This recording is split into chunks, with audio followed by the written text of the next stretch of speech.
2차 포에니 전쟁은 바르카 가문의 한니발이 로마를 상대로 전쟁을 일으키면서 시작됩니다. 1차 포에니 전쟁의 결과 카르타고는 시칠리아와 지중해 제해권을 잃었지만 당시 카르타고는 아프리카 본토의 농업 생산량만으로도 엄청난 부를 쌓고 있었고 이베리아 반도를 바르카 가문이 개척해내면서 이베리안 반도 대부분을 식민지로 만드는 데 성공합니다.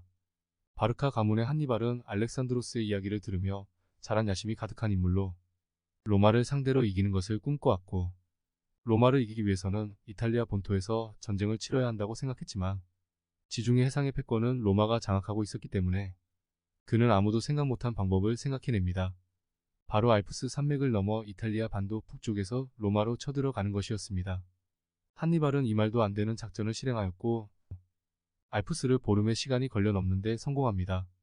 뒷날 한니발이 자신이 남긴 기록에 따르면 알프스를 넘어 이탈리아 땅에 내려선 시점에서 그의 병력은 보병 2만 명과 기병 6천 명, 합계 2만 6천 명이었다고 합니다.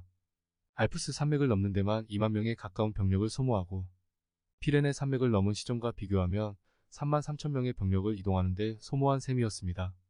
하지만 한니발의 이 전략은 확실하게 로마의 허를 찔렀고 로마는 카르타고 본국을 견제하면서 북쪽의 한니발을 상대하게 됩니다.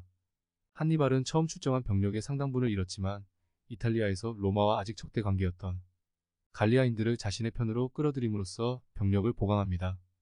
또 천재적인 지휘 능력을 보여주었던 한니발은 로마의 지휘관들과 싸우면 싸우는 대로 승리를 거두었고 이에 한니발에게 동조하는 갈리아인들이 늘어나게 됩니다.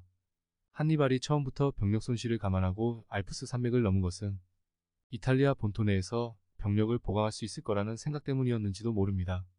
그는 전투에서 승리해 로마 연합의 동맹을 약화시키고 로마를 배반한 로마의 전 동맹국들로부터 병력과 보급을 받을 계획을 세웠지만 로마 연합의 결속력은 한니발이 생각한 이상으로 강했고 그는 제대로 된 보급도 받지 못한 채 로마와 싸우게 됩니다.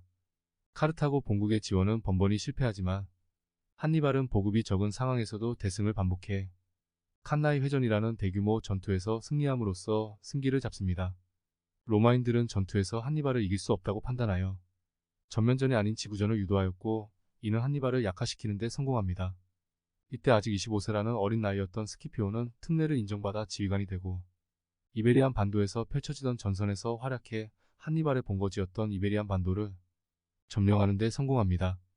또 그는 다시 한번 특례를 인정받아 시칠리아에 파견되고 시칠리아에서 아프리카로 전선을 확장해 전진기지를 만드는 데 성공합니다.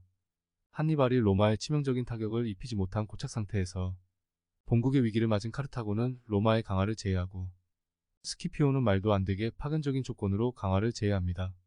결국 카르타고 본국은 한니발에게 귀환 명령을 내리고 한니발은 카르타고 본국으로 귀환합니다. 하지만 교섭 과정에서 결국 강화는 결렬되고 한니발과 스키피오는 자마에서 전투를 하게 되는데 여기서 스키피오가 승리하게 됩니다. 그리고 자마 전투를 마지막으로 2차 포에니 전쟁은 끝이 나게 됩니다. 부침성 있고 개방적이어서 저까지도 그를 만나면 반해버렸다는 스키피오와는 반대로 한니발한테서는 마음을 툭 터놓고 상대를 대하는 느낌은 조금도 엿보이지 않았다고 합니다. 하지만 그가 이탈리아에서 고립되었을 때 그를 떠난 병사는 없었다고 합니다. 마키아벨리는 그의 엄격한 태도에 대한 경외심 때문이기도 하겠지만 그와 동시에 천재적인 재능을 갖고 있으면서도 어려움을 극복하지 못하는 남자에 대한 호기심 때문이기도 했을 것이라고 합니다. 로마는 카르타고를 독립된 동맹국으로 간주하고 카르타고 국내의 자치권을 존중하고 카르타고 영토 안에 로마 기지도 두지 않으며 군대도 주둔시키지 않으며 제2차 포에니 전쟁이 발발하기 전에 카르타고 영토였던 아프리카 일대에 대한 영유권을 완전히 인정한다라는 내용이 들어간 조약을 체결합니다.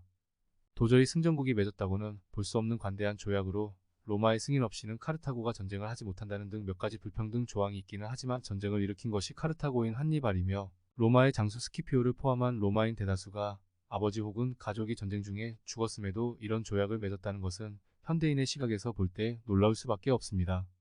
로마인들은 2차 포에니 전쟁을 한니발 전쟁이라고도 부르는데 이는 2차 포에니 전쟁 당시 활약한 카르타고군의 장수 한니발에 대한 경애를 담은 표현으로 생각됩니다.